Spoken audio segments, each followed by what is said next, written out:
स्वागत देख रहे हो प्रोग्राम गल्लां ते गीत। मैं वरुण कौर मान। ए कलम जरा धीरे धीरे चल, ए कलम जरा धीरे धीरे चल, बड़े अजब का काम है, तेरी नोक के नीचे मेरे दिलबर का नाम है।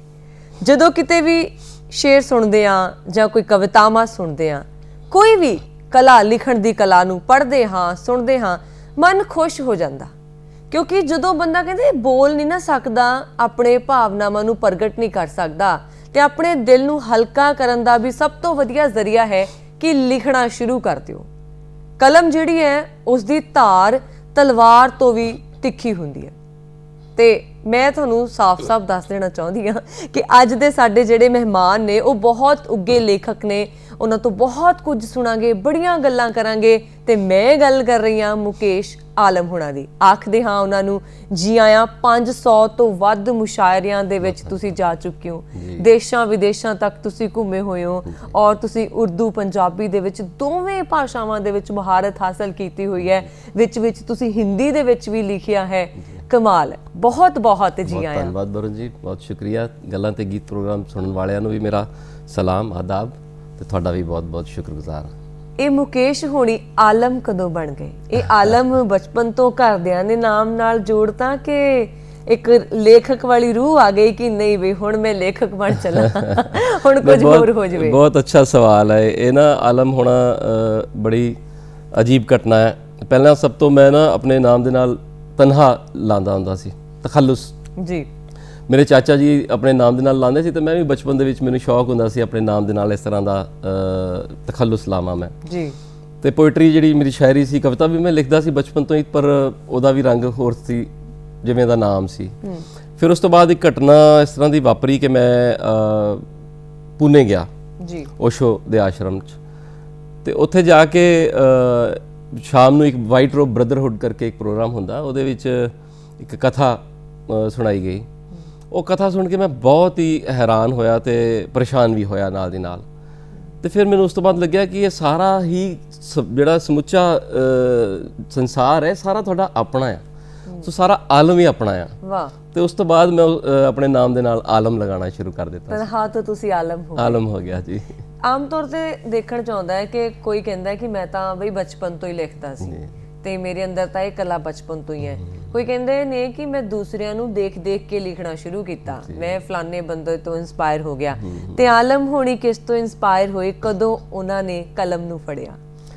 ਦੇਖੋ ਇੱਕ ਬੀਜ ਹੁੰਦਾ ਨਾ, ਬੀਜ ਦੇ ਵਿੱਚ ਰੁੱਖ ਦੇ ਸਾਰੇ ਗੁਣ ਹੁੰਦੇ ਨੇ ਜੀ। ਉਹਦੇ ਫਲਾਂ ਨੇ ਖੱਟੇ ਹੋਣਾ ਮਿੱਠੇ ਹੋਣਾ, ਇਹ ਵੀ ਉਹਦੇ ਵਿੱਚ ਹੀ ਲਿਖਿਆ ਹੋਇਆ ਹੁੰਦਾ।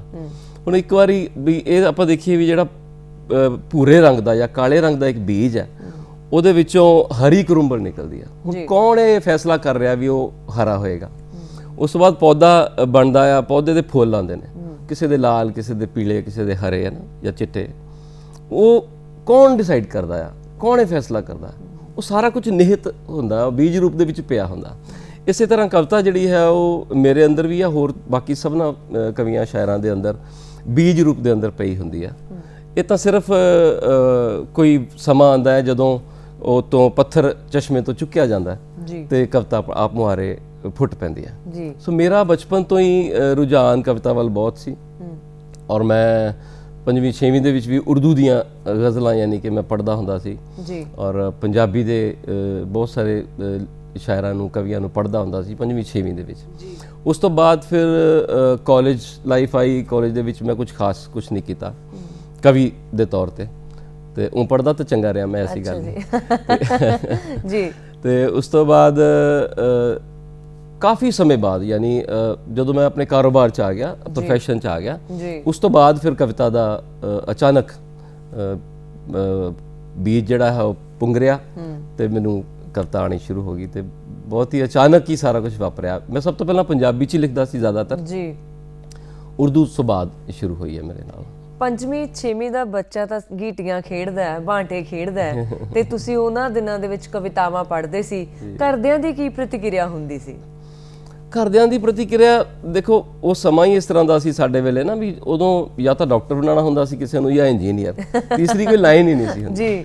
ਤਾਂ ਕਵੀ ਜਾਂ ਥੀਏਟਰ, ਹੁਣ ਮੈਂ ਤੁਹਾਨੂੰ ਦੱਸਦਾ, ਮੈਂ 5ਵੀਂ ਦੇ ਵਿੱਚ ਇੱਕ ਨਾਟਕ ਸਰਵਣ ਪੁੱਤਰ ਦਾ ਨਾਟਕ ਸੀ, ਉਹਦੀ ਸਕ੍ਰਿਪਟ ਮੈਂ ਖੁਦ ਲਿਖੀ ਸੀ, ਉਹਦੇ ਡਾਇਲੌਗਸ ਮੈਂ ਖੁਦ ਲਿਖੇ ਸੀ, ਵੀ ਸਰਵਣਾ ਬੋਲੇਗਾ 5ਵੀਂ ਦੇ ਵਿੱਚ, ਤੇ ਵੀ ਸਰਵਣਾ ਬੋਲੇਗਾ, ਤੇ ਇਸ ਤਰ੍ਹਾਂ ਉਹ ਸਾਰਾ ਪੂਰਾ ਸੀਨ ਕ੍ਰੀਏਟ ਕਰਨੇ ਆ, ਵੀ ਪਾਣੀ ਆ ਤੇ ਸਾਰਾ ਨਾ ਆਪ ਲਿਖਿਆ ਮੈਂ, ਮੈਨੂੰ ਯਾਦ ਹੈ ਹਾਲੇ ਤੱਕ। ਪਰ ਇਸ ਤਰ੍ਹਾਂ ਦਾ ਕੋਈ ਪ੍ਰੋਤਸਾਹਨ ਨਹੀਂ ਹੁੰਦਾ ਸੀ ਉਦੋਂ ਕੋਈ ਇਸ ਤਰ੍ਹਾਂ ਦਾ ਮਾਹੌਲ ਮੇਰੇ ਘਰ ਤਾਂ ਨਹੀਂ ਸੀ। ਖੈਰ ਬਾਕੀ ਪਾਸੇ ਵੀ ਮੈਨੂੰ ਕਿਸੇ ਸਕੂਲ ਵੱਲੋਂ ਵੀ ਕੋਈ ਇਸ ਤਰ੍ਹਾਂ ਦਾ ਹੁੰਗਾਰਾ ਨਹੀਂ ਮਿਲਿਆ ਵੀ ਹਾਂ ਤੁਸੀਂ ਇਸ ਫੀਲਡ ਦੇ ਵਿੱਚ ਜਾਂ ਇਸ ਪਾਸੇ ਤੁਸੀਂ ਕੁਝ ਕਰ ਸਕਦੇ ਹੋ। ਤਾਈਓ ਫਿਰ ਮੈਂ ਜਦੋਂ ਸਾਰੀ ਕਾਲਜ ਲਾਈਫ ਵੀ ਬੀਤ ਗਈ, ਲੰਘ ਗਈ ਸਾਰੀ, ਉਸ ਤੋਂ ਬਾਅਦ ਪ੍ਰੋਫੈਸ਼ਨਲ ਮਤਲਬ ਮੈਂ 40 ਤੋਂ ਬਾਅਦ 40 ਤੋਂ ਬਾਅਦ ਯਾਨੀ ਢੰਗ ਨਾਲ ਲਿਖਣਾ ਸ਼ੁਰੂ ਕੀਤਾ, ਜੇ ਮੈਂ ਸਹੀ ਕਹਾਂ ਤਾਂ। ਲਿਖਦੇ ਕੀ ਹੋ? ਇੱਕ ਤਾਂ ਤੁਸੀਂ ਕਵਿਤਾਵਾਂ ਬਹੁਤ ਸੋਹਣੀਆਂ ਲਿਖਦੇ ਹੋ, ਥੈਂਕ ਯੂ। ਜ਼ਿਆਦਾਤਰ ਤੁਸੀਂ ਕਵਿਤਾਵਾਂ ਨੂੰ ਹੀ ਕਿਉਂ ਚੁਣਿਆ, ਤੇ ਕਵਿਤਾਵਾਂ ਤੋਂ ਇਲਾਵਾ ਵੀ ਹੋਰ ਕੀ ਲਿਖਣਾ ਪਸੰਦ ਹੈ?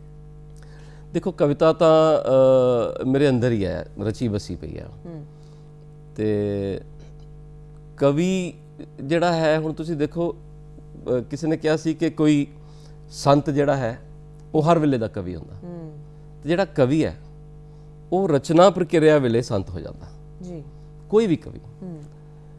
ਤੇ ਕਵਿਤਾ ਜਿਹੜੀ ਹੈ ਉਹ ਇੱਕ ਐਸਾ ਮਾਧਿਅਮ ਹੈ ਜਿਹਨੂੰ ਵੀ ਅਖਤ ਕਹਾਣੀ ਪ੍ਰੇਮ ਕੀ ਜਿਵੇਂ ਕਹਿੰਦੇ ਨੇ, ਜਾਂ ਇਹ ਕਹਿ ਲਓ ਗੂੰਗੇ ਕੇਰੀ ਸਰਕਰਾ ਕਬੀਰ ਨੇ ਕਿਹਾ ਜੀ ਕਿ ਗੂੰਗੇ ਦਾ ਗੋੜਾ ਵੀ ਉਹਨੂੰ ਦੱਸੇ ਕਿਵੇਂ। ਕਵਿਤਾ ਹੀ ਇੱਕ ਐਸਾ ਮਾਧਿਅਮ ਹੈ ਜਿਹੜਾ ਕਿ ਰੂਪਕਾਂ, ਮੈਟਾਫਰਸ ਦੇ ਵਿੱਚ ਗੱਲ ਕਰ ਸਕਦਾ ਆ, ਔਰ ਉਸ ਅਕਤ ਕਹਾਣੀ ਨੂੰ ਕਹਿਣ ਦੀ ਕੋਸ਼ਿਸ਼ ਕਰ ਸਕਦਾ, ਪੂਰੀ ਤਰ੍ਹਾਂ ਤਾਂ ਕਹਿ ਨਹੀਂ ਜਾ ਸਕਦਾ ਜੀ। ਸੋ ਕਵਿਤਾ ਹੀ ਕਿਸ ਤਰ੍ਹਾਂ ਦਾ ਮਾਧਿਅਮ ਹੈ ਜਿਹਦੇ ਨਾਲ ਇਨਡਾਇਰੈਕਟਲੀ ਜਿਹੜੀ ਹੈ ਉਸ ਅਕਥ ਦੀ ਗੱਲ ਜਾਂ ਉਸ ਕੁਦਰਤ ਦੀ ਗੱਲ ਕੀਤੀ ਜਾ ਸਕਦੀ ਹੈ ਜੀ। ਸੋ ਇਸੇ ਕਰਕੇ ਮੈਨੂੰ ਕਵਿਤਾ ਅਧਿਆਤਮ ਵਿੱਚ ਮੇਰੀ ਬਹੁਤ ਰੁਚੀ ਰਹੀ ਹੈ ਸ਼ੁਰੂ ਤੋਂ ਹੀ। ਸੂਫੀਜ਼ਮ ਸਾਡੇ ਪੰਜਾਬ ਦੇ ਪਾਣੀ ਦੇ ਵਿੱਚ ਹੀ ਹੈ, ਤਾਂ ਮੇਰੇ ਅੰਦਰ ਵੀ ਉਸੇ ਤਰ੍ਹਾਂ ਆ। ਤਾਂ ਮੇਰੀ ਸਾਰੀ ਸਮੁੱਚੀ ਕਵਿਤਾ ਦੇ ਵਿੱਚ ਤੁਹਾਨੂੰ ਪਰੋਖੇ ਰੂਪ 'ਚ ਜਾਂ ਛੁਪੇ ਹੋਏ ਰੂਪ 'ਚ ਸੂਫੀਜ਼ਮ ਜਾਂ ਅਧਿਆਤਮ ਕਿਤੇ ਨਾ ਕਿਤੇ ਜ਼ਰੂਰ ਨਜ਼ਰ ਆ ਜਾਏਗਾ ਤੁਹਾਨੂੰ। ਕਿੰਨੀਆਂ ਕੁ ਰਚਨਾਵਾਂ ਹੁਣ ਤੱਕ ਤੁਹਾਡੀਆਂ ਛਪ ਚੁੱਕੀਆਂ ਨੇ, ਲਿਖ ਚੁੱਕੇ ਹੋ? ਲਿਖ ਤਾਂ ਮੈਂ ਚੁੱਕਿਆ ਕਰੀਬਨ 400 ਰਚਨਾਵਾਂ ਦੇ ਆਸ-ਪਾਸ, ਪੰਜਾਬੀ, ਉਰਦੂ, ਹਿੰਦੀ ਮਿਲਾ ਕੇ। ਵਾਹ।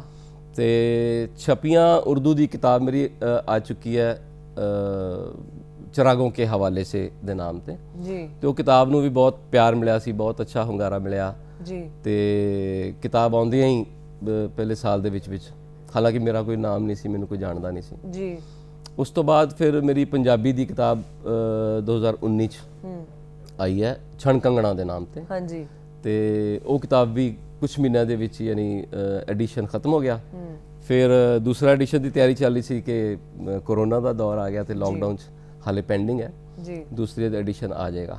ਉਸ ਤੋਂ ਇਲਾਵਾ ਰਿਸਾਲਿਆਂ ਦੇ ਵਿੱਚ ਕਾਫੀ ਸਾਰੇ ਰਿਸਾਲਿਆਂ ਦੇ ਵਿੱਚ ਛਪਿਆ, ਪੰਜਾਬੀ ਦੇ ਅੱਛੇ ਰਿਸਾਲਿਆਂ 'ਚ ਛਪਿਆ ਜੀ, ਉਰਦੂ ਦੇ ਰਿਸਾਲਿਆਂ 'ਚ, ਪੰਜਾਬ 'ਚ, ਇੰਡੀਆ ਦੇ ਵਿੱਚ, ਦੁਬਈ ਦੇ ਵਿੱਚ, ਅਮਰੀਕਾ ਦੇ ਵਿੱਚ, ਪਾਕਿਸਤਾਨ ਦੇ ਵਿੱਚ ਕਾਫੀ ਛਪਿਆ ਹੈ ਮੈਂ ਜੀ। 400 ਤੋਂ ਵੱਧ ਰਚਨਾਵਾਂ ਬਹੁਤ ਵੱਡੀ ਗੱਲ ਹੁੰਦੀ ਹੈ। ਕਿਸੇ ਵੀ ਇਨਸਾਨ ਨੇ ਇੱਕ ਰਚਨਾ ਲਿਖਣੀ ਹੋਵੇ ਤਾਂ ਉਹਨੂੰ ਬੜਾ ਟਾਈਮ ਲੱਗ ਜਾਂਦਾ ਹੈ।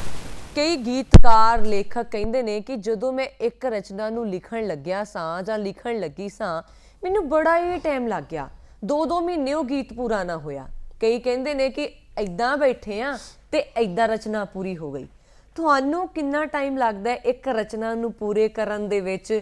ਕਿ ਤੁਹਾਡਾ ਵੀ ਉਹੀ ਮਾਹੌਲ ਹੁੰਦਾ ਹੈ ਕਿ ਸੋਹਣਾ ਜਿਹਾ ਸਮੁੰਦਰ ਦੀਦਾ ਹੋਵੇ, ਹਵਾ ਵਗਦੀ ਹੋਵੇ, ਹੱਥ 'ਚ ਕਲਮ ਹੋਵੇ, ਕਿੱਦਾਂ ਦਾ ਮਾਹੌਲ ਹੁੰਦਾ ਹੈ? ਕਿੰਨਾ ਟਾਈਮ ਲੈਂਦੇ ਹੋ ਇੱਕ ਰਚਨਾ ਨੂੰ ਪੂਰੀ ਕਰਨ ਦੇ ਲਈ? ਦੇਖੋ, ਇਸ ਤਰ੍ਹਾਂ ਦਾ ਕਿ ਮੈਂ ਤੁਹਾਨੂੰ ਕਮਾਲ ਦੀ ਗੱਲ ਦੱਸਦਾ ਕਿ ਜਿਹੜੀ ਮੇਰੀ ਸਭ ਤੋਂ ਪਹਿਲੀ ਰਚਨਾ ਹੈ ਜੀ, ਗੀਤ ਬਿਨਾ ਕੁਝ ਹੋਰ ਨਹੀਂ ਹੈ ਜੀ, ਉਹ ਰਚਨਾ ਮੈਂ ਰਾਤ ਨੂੰ ਕਰੀਬਨ 2:30-3 ਵਜੇ ਉੱਠਿਆ ਜੀ। ਉੱਠ ਕੇ ਤੇ ਮੈਨੂੰ ਹੋਇਆ ਵੀ ਮੈਂ ਨਾ ਕੁਝ ਲਿਖਣਾ ਚਾਹ ਰਿਹਾ। ਅੱਛਾ ਜੀ। ਮੈਂ ਕਾਗਜ਼ ਚੱਕੇ, ਪੈਨ ਚੱਕਿਆ ਤੇ ਆਪਣੇ ਅਲੱਗ ਕਮਰੇ ਦੇ ਵਿੱਚ ਚਲਾ ਗਿਆ, ਔਰ ਤੁਸੀਂ ਯਕੀਨ ਕਰੋਗੇ ਅੱਧੇ ਘੰਟੇ ਦੇ ਵਿੱਚ ਉਹ ਪੂਰਾ ਗੀਤ ਆਇਆ, ਔਰ ਉਹਨੂੰ ਮੈਂ ਅਗਲੇ ਦਿਨ ਪੜ੍ਹਿਆ। ਨਹੀਂ ਤਾਂ ਹੁੰਦਾ ਕੀ ਹੈ ਕਿ ਕੋਈ ਰਚਨਾ ਅਸੀਂ ਕੁਝ ਲਿਖਦੇ ਹਾਂ, ਉਸ ਤੋਂ ਬਾਅਦ ਉਹਨੂੰ ਥੋੜ੍ਹੀ ਜਿਹੀ ਤਰਾਸ਼ ਕਰਦੇ ਹਾਂ, ਉਹਨੂੰ ਥੋੜ੍ਹਾ ਜਿਹਾ ਅੱਛਾ ਕਰਨ ਦੀ ਕੋਸ਼ਿਸ਼ ਕਰਦੇ ਹਾਂ, ਐਡਿਟ ਕਰਦੇ ਹਾਂ ਨਾ। ਇਸ ਗੀਤ ਨੂੰ ਮੈਂ ਕਦੇ ਵੀ ਐਡਿਟ ਨਹੀਂ ਕੀਤਾ। ਅੱਛਾ ਜੀ। ਇਸ ਤਰ੍ਹਾਂ ਦੀ ਰਚਨਾ ਮਤਲਬ ਬਹੁਤ ਹੀ ਅਚਾਨਕ ਵਾਪਰਨ ਵਾਲੀ ਜਿਹੜੀ ਚੀਜ਼ ਹੈ, ਇਹ ਮੇਰੀ ਸਭ ਤੋਂ ਪਹਿਲੀ ਰਚਨਾ ਜਿਹਦੀ ਮੈਂ ਗੱਲ ਕਰ ਰਿਹਾ ਜੀ। ਸੋ ਮੈਨੂੰ ਤਾਂ ਅੱਧੇ ਘੰਟੇ ਦੇ ਵਿੱਚ ਐਡਾ ਲੰਬਾ ਗੀਤ ਨਾਜ਼ਿਲ ਹੋ ਗਿਆ ਮੇਰੇ ਤੇ, ਇਲਹਾਮ ਜਿਹਨੂੰ ਕਹਿੰਦੇ ਆਪਾਂ, ਵੀ ਉਹ ਹੋ ਗਿਆ। ਤੇ ਇਸ ਕਰਕੇ ਮੈਨੂੰ ਕਦੇ ਇਸ ਤਰ੍ਹਾਂ ਦਾ ਮਾਹੌਲ ਦੀ ਲੋੜ ਨਹੀਂ ਪਈ ਕਿ ਸਮੁੰਦਰ ਦਾ ਕੰਢਾ ਚੰਗਾ ਲੱਗਦਾ, ਐਸੀ ਗੱਲ ਨਹੀਂ ਕਿ ਉਹਨੂੰ ਵੇਖ ਕੇ ਤੁਸੀਂ, ਮੇਰੀ ਕਵਿਤਾ 'ਚ ਸਮੁੰਦਰ ਬਹੁਤ ਆਉਂਦਾ। ਅੱਛਾ ਜੀ। ਔਰ ਮੈਂ ਹਮੇਸ਼ਾ ਕਹਿੰਦਾ ਕਿ ਹਰ ਬੰਦੇ ਨੂੰ ਆਪਣੀ ਜ਼ਿੰਦਗੀ 'ਚ ਇੱਕ ਵਾਰ ਸਮੁੰਦਰ ਜ਼ਰੂਰ ਵੇਖਣਾ ਚਾਹੀਦਾ। ਉਹ ਵਿਸ਼ਾਲਤਾ ਜਿਹੜੀ ਹੈ ਉਹਦਾ ਅੰਦਾਜ਼ਾ ਸਮੁੰਦਰ ਵੇਖੇ ਬਿਨਾਂ ਨਹੀਂ ਹੁੰਦਾ ਕਿਸੇ ਨੂੰ ਵੀ। ਸਮੁੰਦਰ ਕੋਲ ਜਾਣਾ ਹੈ ਤਾਂ ਸੰਭਲਣਾ ਪਏਗਾ, ਕਦੇ ਕਦੇ ਉਹ ਸੱਧਰਾਂ ਨੂੰ ਵੀ ਬਹਾ ਕੇ ਲੈ ਜਾਂਦਾ ਏ। ਕਿਆ ਬਾਤ ਤੇ ਤੁਸੀਂ ਉਹ ਗੀਤ ਤਾਂ ਸੁਣਾਓ ਸਾਨੂੰ ਜੀ, ਜਿਹੜਾ ਤੁਸੀਂ ਫਟਾਫਟ ਲਿਖ ਦਿੱਤਾ ਤੇ ਅਸੀਂ ਸੁਣੀਏ ਨਾ, ਇਦਾਂ ਥੋੜੀ ਹੋ ਸਕਦਾ। ਜੀ ਮੈਂ ਉਹ ਗੀਤ ਤੁਹਾਨੂੰ ਸੁਣਾਉਣਾ। ਮੇਰੀ ਕਿਤਾਬ ਛਣ ਕੰਗਣਾ ਦੇ ਵਿੱਚ ਉਹ ਗੀਤ ਹੈ ਜੀ, ਤੇ ਉਹਦੇ ਚੋਂ ਹੀ ਸੁਣਾਉਣਾ। ਉਹ ਸੂਰਜ ਗੀਤ ਇਸ ਤਰ੍ਹਾਂ ਕਿ ਸੂਰਜ ਚੰਨ ਹਜ਼ਾਰ ਬਣੇ ਜਦ, ਜੀ ਵਾਹ, ਵਕਤ ਦੇ ਪਹਿਰੇਦਾਰ ਬਣੇ ਜਦ, ਇੱਕ ਦੇ ਪਾਸੇ ਚਾਰ ਬਣੇ ਜਦ, ਖੁਸ਼ੀ ਤੇ ਗਮ ਨੇ ਜਨਮ ਲਿਆ ਸੀ, ਇੱਕ ਸਰਗਮ ਨੇ ਜਨਮ ਲਿਆ ਸੀ, ਨਾਲ ਹੀ ਦਮ ਨੇ ਜਨਮ ਲਿਆ ਸੀ। ਕਿ ਹਰ ਦਿਲ ਅਤੇ ਜ਼ੁਬਾਨ 'ਚ ਹੈ ਜੋ, ਹਰ ਇੱਕ ਆਵਣ ਜਾਨ 'ਚ ਹੈ ਜੋ, ਗੀਤਾ ਗ੍ਰੰਥ ਕੁਰਾਨ 'ਚ ਹੈ ਜੋ, ਆਸ਼ਿਕ ਲਈ ਵਫਾ ਦਾ ਗੀਤ, ਬੱਚਿਆਂ ਲਈ ਦੁਆ ਦਾ ਗੀਤ, ਫੁੱਲਾਂ ਲਈ ਹਵਾ ਦਾ ਗੀਤ, ਫਕਰ ਲਈ ਖੁਦਾ ਦਾ ਗੀਤ। ਗੀਤ ਤਾਂ ਹਰ ਇੱਕ ਸ਼ੈ ਦੇ ਅੰਦਰ, ਗੀਤ ਤਾਂ ਗੀਤ ਦੀ ਲਹਿ ਦੇ ਅੰਦਰ, ਜੀਵਨ ਦੀ ਹਰ ਤਹਿ ਦੇ ਅੰਦਰ। ਔਰ ਅੱਗ ਨੇ ਸਿਖਰ ਦੁਪਹਿਰ 'ਚ ਲਿਖਿਆ, ਵਾਹ, ਅੱਗ ਨੇ ਸਿਖਰ ਦੁਪਹਿਰ 'ਚ ਲਿਖਿਆ, ਚੰਨ ਨੇ ਪਿਛਲੇ ਪੈਰ 'ਚ ਲਿਖਿਆ, ਪਾਣੀ ਨੇ ਜੋ ਲਹਿਰ 'ਚ ਲਿਖਿਆ, ਤੂਫਾਨਾਂ ਨੇ ਕਹਿਰ 'ਚ ਲਿਖਿਆ, ਨਾਗਾਂ ਨੇ ਇਹ ਜ਼ਹਿਰ 'ਚ ਲਿਖਿਆ। ਇਸ ਦੁਨੀਆ ਨੂੰ ਗਾਉਣਾ ਹੀ ਪੈਣਾ ਹੈ, ਖਲਕਤ ਨੇ ਇਸ ਬਹਿਰ 'ਚ ਲਿਖਿਆ। ਗੀਤ ਤਾਂ ਹਰ ਇੱਕ ਸ਼ੈ ਦੇ ਅੰਦਰ, ਗੀਤ ਤਾਂ ਗੀਤ ਦੀ ਲਹਿ ਦੇ ਅੰਦਰ, ਜੀਵਨ ਦੀ ਹਰ ਤਹਿ ਦੇ ਅੰਦਰ। ਔਰ ਸੌਰ ਮੰਡਲ ਦੇ ਹਿੱਸੇ ਸਾਰੇ, ਗ੍ਰਹਿ ਨਕਸ਼ਤਰ ਅਤੇ ਸਿਤਾਰੇ, ਭੂਤ ਭਵਿੱਖ ਤੇ ਵਰਤਮਾਨ ਵੀ, ਕੀੜੀ ਰੁੱਖ ਤੇ ਸੁਲੇਮਾਨ ਵੀ, ਮਹਿਲ ਅਟਾਰੀ ਬੀਆਬਾਨ ਵੀ, ਪਾਪੀ ਸਾਧੂ ਮੜੀ ਮਸਾਨ ਵੀ, ਪੀਰ ਪੈਗੰਬਰ ਦਇਆਵਾਨ ਵੀ, ਝਰਨੇ ਚਸ਼ਮੇ ਨਦੀਆਂ ਸਾਗਰ, ਬ੍ਰਹਮਾ ਸ਼ਿਵ ਤੇ ਗਿਰਧਰ ਨਾਗਰ, ਡੂੰਘੀਆਂ ਖਾਈਆਂ ਤੇ ਪਰਬਤ ਵੀ, ਸਭ ਕੁਝ ਜਾਣੀ ਕਿ ਸਰਬਤ ਹੀ, ਸਿਰੇ ਦੇ ਉੱਚ ਤੇ ਅੱਤ ਦੇ ਨੀਚ, ਸਭਨਾ ਅੰਦਰ ਇੱਕ ਹੀ ਗੀਤ। ਵਾਹ ਵਾਹ। ਗੀਤ ਤਾਂ ਹਰ ਇੱਕ ਸ਼ੈ ਦੇ ਅੰਦਰ, ਗੀਤ ਤਾਂ ਗੀਤ ਦੀ ਲਹਿ ਦੇ ਅੰਦਰ, ਜੀਵਨ ਦੀ ਹਰ ਤਹਿ ਦੇ ਅੰਦਰ। ਆਖਰੀ ਬੰਦਾ ਕਿ ਮੰਦਰ ਅੰਦਰ ਸੰਖ ਦਾ ਗੀਤ, ਕਿਧਰੇ ਜੀਆ ਜੰਤ ਦਾ ਗੀਤ, ਜਿਉਂਦਾ ਆਦਿ ਅੰਤ ਦਾ ਗੀਤ, ਕਿਧਰੇ ਧਰਮ ਤੇ ਪੰਥ ਦਾ ਗੀਤ।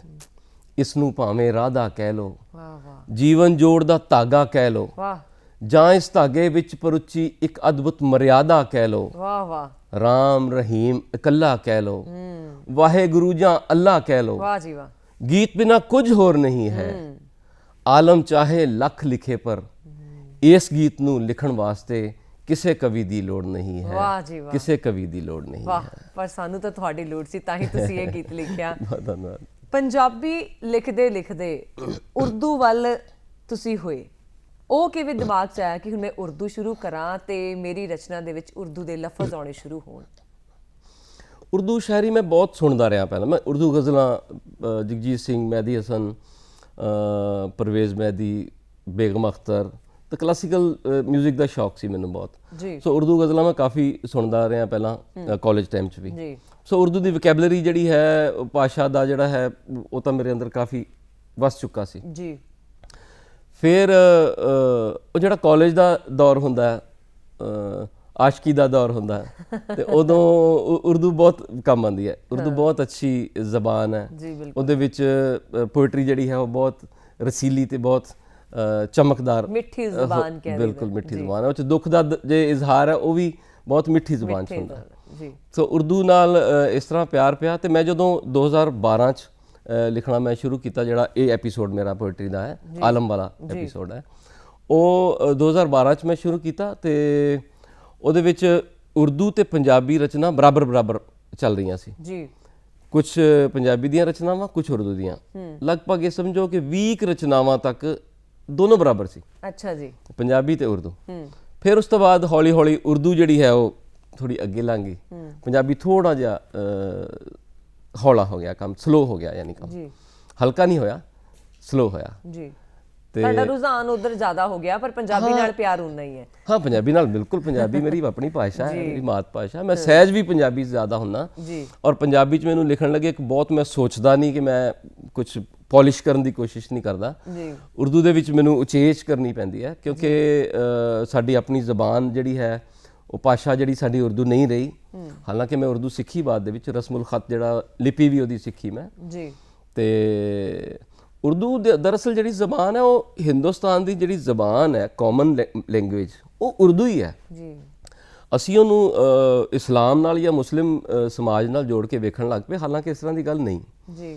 ਤੁਸੀਂ ਕਿਸੇ ਵੀ ਕੋਈ ਕਿਰਿਆ ਭੋਗ ਹੈ ਤੇ ਉੱਥੇ ਪੰਡਤ ਜਦੋਂ ਬੋਲਦਾ, ਤੁਸੀਂ ਉਹਦੇ ਵਿੱਚ ਵੇਖੋਗੇ ਉਰਦੂ ਦੇ ਲਫ਼ਜ਼ ਇਸਤੇਮਾਲ ਹੁੰਦੇ ਨੇ ਜੀ। ਔਰ ਪਿਓਰ ਹਿੰਦੀ ਤਾਂ ਹੁਣ ਹੈ ਹੀ ਨਹੀਂ ਕਿਤੇ ਵੀ। ਜੀ। ਜਿਹੜੀ ਸਾਡੀ ਆਮ ਜ਼ਬਾਨ ਹੈ, ਉਹ ਉਰਦੂ ਹੈ। ਜੀ। ਸੋ ਉਰਦੂ ਨੂੰ ਕਿਸੇ ਵੀ ਧਰਮ ਵਿਸ਼ੇਸ਼ ਨਾਲ ਜੋੜ ਕੇ ਵੇਖਣਾ ਮੇਰੇ ਖਿਆਲ ਨਾਲ ਸਹੀ ਨਹੀਂ ਹੈ। ਜੀ। ਔਰ ਪੰਜਾਬ ਦੀ ਤਾਂ ਖੈਰ ਭਾਸ਼ਾ ਦੇ ਵਿੱਚ 50% ਤੋਂ ਜ਼ਿਆਦਾ ਉਰਦੂ ਦੇ ਲਫ਼ਜ਼ ਜਿਹੜੇ ਹੈਗੇ ਨੇ।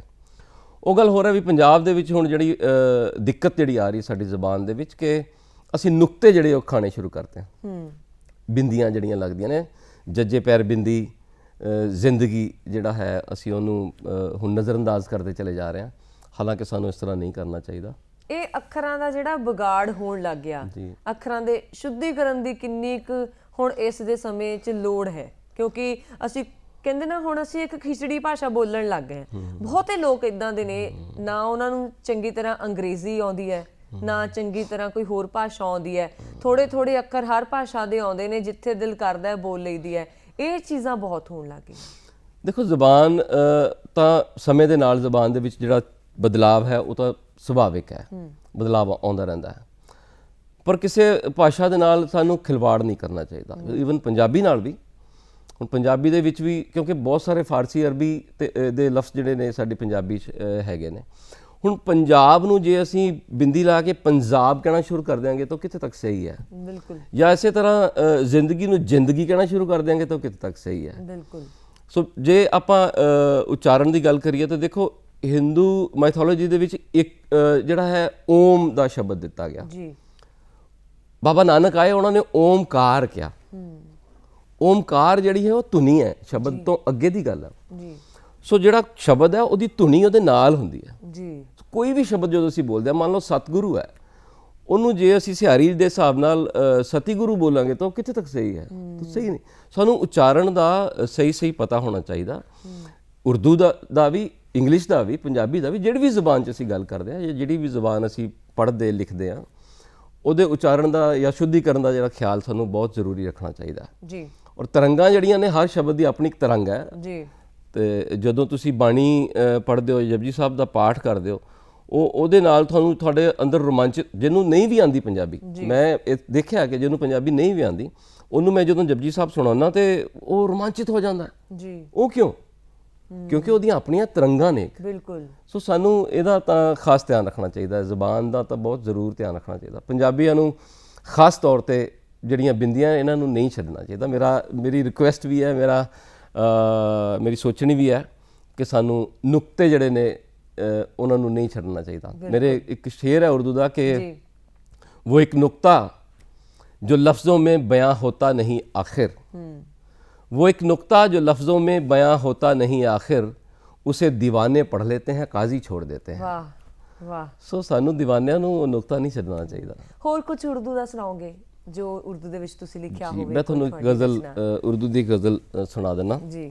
ਮੈਨੂੰ ਨਾ ਪਿਛਲੇ ਸਮੇਂ ਤੋਂ ਕਾਗਜ਼ ਸਾਹਮਣੇ ਰੱਖਣ ਦੀ ਬਹੁਤ ਆਦਤ ਪੈ ਗਈ, ਹਾਲਾਂਕਿ ਮੈਨੂੰ ਯਾਦ ਹੁੰਦੀ ਹੈ ਪਰ ਫਿਰ ਵੀ ਮੈਂ ਕਾਗਜ਼ ਰੱਖ ਲੈਣਾ ਸਾਹਮਣੇ ਜੀ।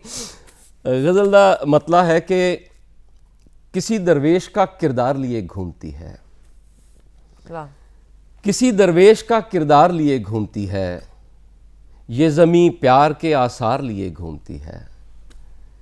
किसी दरवेश का किरदार लिए घूमती है, ये ज़मीं प्यार के आसार लिए घूमती है, और एक दुख सुख के ताकुब में लगा रहता है। ताकुब होता पीछा करना जी। एक दुख सुख के ताकुब में लगा रहता है, एक पेंसिल जिसे प्रकार लिए घूमती है, एक पेंसिल जिसे प्रकार लिए घूमती है, और हम समझते हैं कि हम कार लिए घूमते हैं। वाह। हम समझते हैं कि हम कार लिए घूमते हैं, सच तो ये है कि हमें कार लिए घूमते आहा हैं। हम समझते हैं कि हम कार लिए घूमते हैं, सच तो ये है कि हमें कार लिए घूमती है। और शाख से फल की तरह तुझसे मैं बिछड़ा हूं तो देख, शाख से फल की तरह तुझसे मैं बिछड़ा हूं तो देख, अब मुझे पंछियों की डार लिए घूमती है। वाह, अब मुझे पंछियों की डार लिए घूमती है। और जब से ये सर तेरे कदमों पे रखा है आलम, जब से ये सर तेरे कदमों पे रखा है आलम, दुनिया मेरे लिए दस्तार लिए घूमती है। वाह, किसी दरवेश का किरदार लिए घूमती है। ये ज़मीं प्यार के आसार लिए घूमती है। वाह, बहुत शुक्रिया। ਬਹੁਤ खूब, ਬਹੁਤ खूब। ਇੱਕ ਤੁਸੀਂ ਗੱਲ ਕੀਤੀ ਸੀ ਟਰਨਿੰਗ ਪੁਆਇੰਟ ਦੀ, जी ਤੁਹਾਡੀਆਂ ਗੱਲਾਂ ਦੇ ਵਿੱਚ ਜ਼ਿਕਰ ਆ ਰਿਹਾ ਉਸ ਚੀਜ਼ ਦਾ ਬਾਰ-ਬਾਰ, ਉਹ ਟਰਨਿੰਗ ਪੁਆਇੰਟ ਜ਼ਰੂਰ ਜਾਣਨਾ ਚਾਹਾਂਗੀ। ਦੇਖੋ, ਮੇਰੀ ਜ਼ਿੰਦਗੀ 'ਚ ਦੋ ਟਰਨਿੰਗ ਪੁਆਇੰਟ ਆਏ ਇੱਕ ਤਰ੍ਹਾਂ ਨਾਲ। ਪਹਿਲਾ ਟਰਨਿੰਗ ਪੁਆਇੰਟ ਤਾਂ ਮੇਰੀ ਜ਼ਿੰਦਗੀ ਦਾ ਜੀਵਨ ਜਾਂਚ ਦਾ, ਜ਼ਿੰਦਗੀ ਨੂੰ ਦੇਖਣ ਦਾ ਨਜ਼ਰੀਆ ਜਿਹੜਾ ਹੈ ਉਹ ਬਦਲਣ ਵਾਲਾ ਆ। ਇਹ ਗੱਲ ਬਹੁਤ ਪੁਰਾਣੀ ਆ, ਕਰੀਬਨ 97-98 ਦੇ ਆਸ-ਪਾਸ ਦੀ ਗੱਲ ਹੋਏਗੀ ਜਾਂ 99 ਦੀ ਹੋ ਸਕਦੀ ਹੈ। ਜੀ ਸਾਡੀ ਦੁਕਾਨ ਤੇ, ਮੇਰਾ ਮੈਡੀਕਲ ਸ਼ਾਪ ਹੈ, ਮੈਂ ਦੁਕਾਨਦਾਰ ਬੰਦਾ ਹਾਂ ਮੈਂ, ਤੇ ਸਾਡੀ ਦੁਕਾਨ ਤੇ ਇੱਕ ਛੋਟੂ ਕੰਮ ਕਰਦਾ ਸੀ ਮੁੰਡਾ। ਜੀ ਦੁਪਹਿਰ ਦਾ ਟਾਈਮ ਸੀ, ਕਰੀਬਨ 4 ਵਜੇ ਦਾ ਟਾਈਮ ਸੀ ਦੁਪਹਿਰ ਬਾਅਦ ਦਾ, ਤੇ ਮੈਂ ਆਪਣੀ ਦੁਕਾਨ ਤੇ ਬੈਠਾ ਹੋਇਆ, ਬੜਾ ਫਿਕਰਮੰਦ ਹੈ, ਬਹੁਤ ਹੀ ਰੁਆਸਾ ਜਿਹਾ ਬੈਠਾ, ਟੈਨਸ਼ਨ 'ਚ ਹੈ ਮੈਂ ਬਹੁਤ, ਜੀ ਪਤਾ ਨਹੀਂ ਕਾਹਦੀ ਚਿੰਤਾ ਮੈਨੂੰ ਖਾ ਰਹੀ ਸੀ। ਜੀ ਉਹ ਛੋਟੂ ਆਇਆ, ਆ ਕੇ ਉਹਨੇ ਝਾੜੂ ਚੁੱਕਿਆ ਜੀ ਔਰ ਨਾਲ ਦੇ ਛੋਟੂ ਨੂੰ, ਨਾਲ ਦੀ ਦੁਕਾਨ ਦੇ ਛੋਟੂ ਨੂੰ ਕਹਿੰਦਾ, ਅਰੇ ਖੁਜਲੀ, ਨया झाड़ू कहाँ है? ਹਾਂ ਉਹ ਕਹਿੰਦਾ ਵੀ ਤੇਰੇ ਕੋਲ ਇੱਕ ਝਾੜੂ ਹੈਗਾ ਤਾਂ ਹੈ, नया ਕੀ ਕਰਨਾ है? कहता नए से झाड़ू लगाने में बहुत मजा आता है। एकदम मैं मतलब सुन्न हो गया, जाया कह लो मैं जाग पिया एकदम। ਮੈਨੂੰ ਲੱਗਿਆ ਕਿ ਮੈਂ ਇੱਕ ਦੁਕਾਨ ਦਾ ਮਾਲਕ ਹੋ ਕੇ, ਕੰਮ ਕਾਰੋਬਾਰ ਵਾਲਾ ਬੰਦਾ ਹੋ ਕੇ ਵੀ ਇਸ ਤਰ੍ਹਾਂ ਦੁਖੀ ਬੈਠਾ ਆ ਜੀ, ਔਰ ਇੱਕ ਛੋਟਾ ਬੱਚਾ, ਘੱਟ ਉਮਰ ਦਾ ਬੱਚਾ, ਉਹ ਝਾੜੂ ਮਾਰਨ 'ਚ ਮਜ਼ਾ ਲੈ ਰਿਹਾ। ਉਸ ਝਾੜੂ ਸੇ ਮਜ਼ਾ ਆਤਾ ਹੈ। ਮਤਲਬ ਅਸੀਂ ਝਾੜੂ ਮਾਰਨ 'ਚ ਵੀ ਮਜ਼ਾ ਲੈ ਸਕਦੇ ਹਾਂ। ਫਿਰ ਮੈਂ ਉਸ ਦਿਨ, ਮੈਨੂੰ ਯਾਦ ਹੈ, ਮੈਂ ਦੁਕਾਨ ਦੇ ਪਿੱਛੇ ਜਗ੍ਹਾ ਸੀ, ਉੱਥੇ ਗਿਆ ਤੇ ਮੈਂ ਬਹੁਤ ਰੋਇਆ। ਬਸ ਉਸ ਤੋਂ ਬਾਅਦ ਮੈਂ, ਜ਼ਿੰਦਗੀ ਮੇਰੀ ਸਾਰੀ ਬਦਲ ਗਈ। ਉਸ ਤੋਂ ਬਾਅਦ ਮੈਨੂੰ ਸਾਰੀ ਹਰ ਚੀਜ਼ ਯਾਨੀ ਕਿ ਅੱਛੀ ਲੱਗਣ ਲੱਗ ਪਈ। ਮੇਰੀ ਪੋਇਟਰੀ 'ਚ ਤੁਹਾਨੂੰ ਕਿਤੇ ਵੀ ਨੈਗੇਟਿਵਿਟੀ ਨਜ਼ਰ ਨਹੀਂ ਆਏਗੀ, ਕਿਤੇ ਪੋਜ਼ਿਟਿਵ ਯਾਨੀ ਕਿ ਸਾਰਾ ਕੁਝ ਸਕਾਰਾਤਮਕ ਜਿਹੜਾ ਹੈ ਉਹ ਮੇਰਾ ਹੋ ਗਿਆ ਸਾਰਾ। ਤੇ ਇਸੇ ਕਰਕੇ ਉਹ ਆਲਮ ਨੂੰ ਸਾਰਥਕ ਵੀ ਕਰਦਾ ਹੈ। ਜੀ ਸੋ ਇਹ ਮੈਂ ਉਹਨੂੰ, ਉਸ ਰਾਜਾ ਮੁਹੰਮਦ ਨਾਮ ਸੀ ਮੁੰਡੇ ਦਾ, ਤੇ ਉਹਨੂੰ ਮੈਂ ਪ੍ਰਥਮ ਗੁਰੂ ਆਖਦਾ ਆ। ਤੇ ਉਹਦੇ ਤੇ ਮੈਂ ਇੱਕ ਕਹਾਣੀ ਵੀ ਲਿਖੀ, ਇੱਕ ਛੋਟੀ ਜਿਹੀ ਮਿਨੀ ਕਹਾਣੀ ਹੈ ਜੀ, ਪ੍ਰਥਮ ਗੁਰੂ। ਸੁਣਾ ਸਕਦੇ ਹੋ ਸਾਨੂੰ? ਇਹੀ ਕਹਾਣੀ ਸੀ ਜੋ ਮੈਂ ਤੁਹਾਨੂੰ ਇਹ ਠੀਕ ਹੈ, ਠੀਕ ਹੈ। ਉਹਦਾ ਰੂਪ, ਸ਼ਾਬਦਿਕ ਰੂਪ 'ਚ ਥੋੜੀ ਹੋਰ ਤਰ੍ਹਾਂ ਹੁੰਦੀ ਹੈ, ਮੈਂ ਸ਼ਾਰਟ ਤੁਹਾਨੂੰ ਸੁਣਾਈ ਹੈ। ਸੋ ਇਸ ਤਰ੍ਹਾਂ ਨਾਲ ਮੇਰੀਆਂ ਕੁਝ ਜ਼ਿੰਦਗੀ ਦੀਆਂ ਕੁਝ ਇਸ ਤਰ੍ਹਾਂ ਦੀਆਂ ਘਟਨਾਵਾਂ ਨੇ। ਦੂਸਰਾ ਟਰਨਿੰਗ ਪੁਆਇੰਟ ਜਿਹੜਾ ਸੀ, ਉਹ ਓਸ਼ੋ ਦੇ ਜਾ ਕੇ ਉੱਥੇ ਕਹਾਣੀ ਉਹਨਾਂ ਨੇ ਸੁਣਾਈ ਕਿ ਇੱਕ ਸੂਫੀ ਪਿੰਡ ਸੀ ਜੀ, ਉਹਦੇ ਤੇ ਉਹਨਾਂ ਨੇ ਲਿਖ ਕੇ ਲਾਇਆ ਸੀ ਵੀ ਕੋਈ ਵੀ ਬੰਦਾ ਸਵੇਰੇ ਆ ਕੇ ਇੱਥੋਂ ਸੂਰਜ ਚੜ੍ਹਦਿਆਂ ਭਲਕੇ ਇੱਥੋਂ ਨਿਕਲੇ, ਸੂਰਜ ਛਿਪਣ ਤੋਂ ਪਹਿਲਾਂ ਪਹਿਲਾਂ ਜਿੰਨੀ ਜ਼ਮੀਨ ਗਾਹ ਕੇ ਵਾਪਸ ਮੁੜ ਕੇ ਇੱਥੇ ਆ ਜਾਏਗਾ, ਉਨੀ ਜ਼ਮੀਨ ਉਹਨੂੰ ਮੁਫਤ ਦਿੱਤੀ ਜਾਏਗੀ। ਜੀ ਕੋਈ ਮੇਰੇ ਵਰਗਾ ਬੰਦਾ ਪਹੁੰਚ ਗਿਆ ਵੀ ਯਾਰ ਇਹ ਤਾਂ ਬੜੇ ਬੇਵਕੂਫ ਬੰਦੇ ਨੇ, ਇਹ ਤਾਂ ਬੜਾ ਵਧੀਆ ਪਹਾੜੀ ਇਲਾਕਾ ਹੈ, ਐਡਾ ਖੂਬਸੂਰਤ ਰਮਣੀਕ ਜਗ੍ਹਾ ਆ। ਜੀ ਤੇ ਉਹਨਾਂ ਨੂੰ ਜਾ ਕੇ ਪੁੱਛਦਾ ਹੈ ਕਿ ਕੀ ਇਹ ਸੱਚ ਹੈ? ਕਹਿੰਦੇ ਹਾਂ ਸੱਚ ਹੈ। ਕਹਿੰਦਾ ਠੀਕ ਹੈ ਜੀ, ਸਵੇਰੇ ਲਓ। ਹੁਣ ਸਵੇਰੇ ਸਵੇਰੇ ਜਿਵੇਂ ਅੱਜ ਮੈਨੂੰ ਜਲਦੀ ਜਲਦੀ ਉੱਠ ਕੇ ਆਉਣਾ ਪਿਆ ਨਾ, ਤੇ ਰੂਟੀਨ 'ਚ ਅਸੀਂ ਨਹੀਂ ਉਨੀ ਜਲਦੀ ਉੱਠਦੇ, ਤੇ ਉਹਨੂੰ ਬਹੁਤ ਜਲਦੀ ਜਲਦੀ ਉੱਠਿਆ ਤੇ ਉਹਨੇ ਖਾਣਾ ਪੀਣਾ ਵੀ ਕੁਛ ਨਹੀਂ ਖਾਦਾ ਜੀ, ਤੇ ਉਹਨੂੰ ਸੀਗਾ ਵੀ ਫਟਾਫਟ ਨਿਕਲ ਜਾ। ਉੱਥੇ ਆਇਆ, ਉਹਨੇ ਆਪਣੀ ਹਾਜ਼ਰੀ ਲਗਵਾਈ ਤੇ ਨਿਕਲ ਪਿਆ। ਜੀ ਚਲਦੇ ਚਲਦੇ ਇੱਕ ਜਗ੍ਹਾ ਉਹਨੇ ਦੇਖਿਆ ਕਿ ਬਾਗ ਹੈ ਬਹੁਤ ਖੂਬਸੂਰਤ, ਉਹਨੇ ਕਿਹਾ ਉਹਨੂੰ ਵੀ ਵਿੱਚੇ ਲੈ ਲਾਂ ਆਪਣੀ ਜਗ੍ਹਾ ਦੇ। ਫਿਰ ਝਰਨਾ ਦੇਖਿਆ, ਉਹਨੂੰ ਵਿੱਚੇ ਲੈ ਲਾਂ। ਜੀ ਸ਼ਾਮ ਹੋਣ ਲੱਗ ਪਈ। ਉਹਨੇ ਕਿਹਾ ਸ਼ਾਮ ਹੋਣ ਲੱਗ ਪਈ, ਹੁਣ ਮੈਨੂੰ ਮੁੜਨਾ ਚਾਹੀਦਾ। ਜੀ ਇੰਨੇ ਨੂੰ ਉਹਨੂੰ ਖਿਆਲ ਆਉਂਦਾ ਕਿ ਯਾਰ ਉਹ ਸਾਹਮਣੇ ਇੱਕ ਹੋਰ ਬਾਗ ਹੈ, ਵੀ ਉੱਥੇ ਬੱਚਿਆਂ ਨਾਲ ਬੈਠਿਆ ਕਰਾਂਗਾ ਆ ਕੇ, ਥੋੜਾ ਜਿਹਾ ਹੀ ਹੈ, ਉਹ ਵੀ ਕਰ ਲੈਣਾ। ਜੀ ਸੋ ਕਰਦਿਆਂ ਕਰਦਿਆਂ ਉਹ ਇੰਨਾ ਦੇਰ ਹੋ ਜਾਂਦੀ ਹੈ ਉਹਨੂੰ ਕਿ ਉਹ ਬੇਤਹਾਸ਼ਾ ਦੌੜਦਾ, ਪਾਣੀ ਨਹੀਂ, ਖਾਣਾ ਨਹੀਂ, ਪਾਣੀ ਕੁਛ ਨਹੀਂ, ਵਾਪਸ ਆਉਣ ਦੀ ਚਿੰਤਾ, ਵਾਪਸ ਆਉਣ ਦੀ ਜਲਦੀ ਹੈ ਕਿਉਂਕਿ ਸੂਰਜ ਛਿਪਣ ਤੋਂ ਪਹਿਲਾਂ ਆਣਾ ਉਹਨੇ। ਬਿਲਕੁਲ। ਸੂਰਜ ਛੁਪਣ ਤੋਂ ਕੁਝ ਦੇਰ ਪਹਿਲੇ ਹੀ ਉਹਦਾ ਪੈਰ ਠੇਡਾ ਖਾਂਦਾ ਆ, ਸਾਹਮਣੇ ਉਹ ਜਗ੍ਹਾ ਜਿੱਥੇ ਉਹਨੇ ਪਹੁੰਚਣਾ ਆ ਜੀ, ਉਹ ਡਿੱਗਦਾ ਹੈ ਤੇ ਮਰ ਜਾਂਦਾ ਹੈ।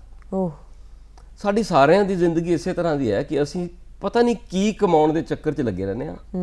ਉਹ ਉੱਥੇ ਅਸੀਂ ਪਹੁੰਚਦੇ ਨਹੀਂ ਜਿੱਥੇ ਪਹੁੰਚਣਾ ਚਾਹੁੰਦੇ ਆ, ਤੇ ਅਸੀਂ ਖਤਮ ਹੋ ਜਾਂਦੇ ਆ। ਮੌਤ ਤਾਂ ਨਿਸ਼ਚਿਤ ਹੈ, ਬਿਲਕੁਲ, ਕਦੇ ਵੀ ਆ ਜਾਣੀ।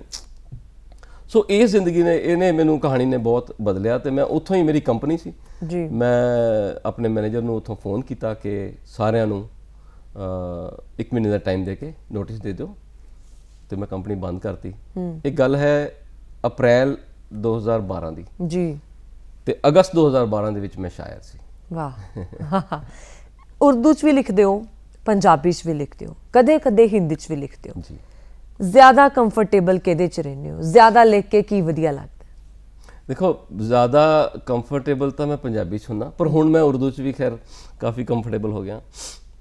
ਉਰਦੂ ਦਾ ਕੀ ਹੈ ਕਿ ਉਰਦੂ ਦਾ ਜਿਹੜਾ ਦਾਇਰਾ ਹੈ ਉਹ ਬਹੁਤ ਵੱਡਾ ਆ, ਜੀ, ਬਹੁਤ ਵਸੀਹ ਹੈ। ਪੂਰੀ ਦੁਨੀਆ 'ਚ ਉਰਦੂ ਸ਼ਾਇਰੀ ਜਿਹੜੀ ਹੈ ਉਹ ਸੁਣੀ ਜਾਂਦੀ ਹੈ। ਜੀ, ਔਰ ਪੰਜਾਬੀ ਦਾ ਜਿਹੜਾ ਹੈ ਉਹਦਾ ਦਾਇਰਾ ਜਿਹੜਾ ਹੈ ਸਾਡਾ ਆਪ ਦਾ ਨਿੱਜ ਦਾ ਦਾਇਰਾ ਆ, ਉਹ ਵੀ ਆਪਣੇ ਆਪ 'ਚ ਬਹੁਤ ਇੰਪੋਰਟੈਂਟ ਤੇ ਬਹੁਤ ਅਹਿਮ ਹੈ। ਸੋ ਉਰਦੂ ਦੀ ਜਿਹੜੀ ਗੱਲ ਹੈ, ਉਰਦੂ ਦੇ ਵਿੱਚ ਗਲੈਮਰ ਬਹੁਤ ਹੈ, ਉਰਦੂ ਦੇ ਵਿੱਚ ਪੈਸੇ ਵੀ ਅੱਛੇ ਖਾਸੇ ਨੇ, ਔਰ ਉਰਦੂ ਦੇ ਵਿੱਚ ਤੁਹਾਨੂੰ ਬਹੁਤ ਜਗ੍ਹਾ ਘੁੰਮਣ ਦਾ, ਮੈਨੂੰ ਘੁੰਮਣ ਦਾ ਬਹੁਤ ਸ਼ੌਕ ਹੈ। ਮੈਂ ਅੱਜ ਵੀ ਹਰ ਮਹੀਨੇ 4-5 ਦਿਨ ਇਕੱਲਾ ਘੁੰਮਦਾ। ਅੱਛਾ ਜੀ। ਤੇ ਉਹਦੇ ਨਾਲ ਮੇਰਾ ਘੁੰਮਣ ਵਾਲਾ ਵੀ ਜਿਹੜਾ ਮਕਸਦ ਹੈ ਉਹ ਪੂਰਾ ਹੋ ਜਾਂਦਾ। ਸੋ ਇਸ ਕਰਕੇ ਉਰਦੂ, ਇਸੇ ਕਰਕੇ ਉਰਦੂ ਵੱਲ ਨੂੰ ਥੋੜਾ ਜਿਹਾ ਰੁਝਾਨ ਮੇਰਾ ਜ਼ਿਆਦਾ ਹੋ ਗਿਆ।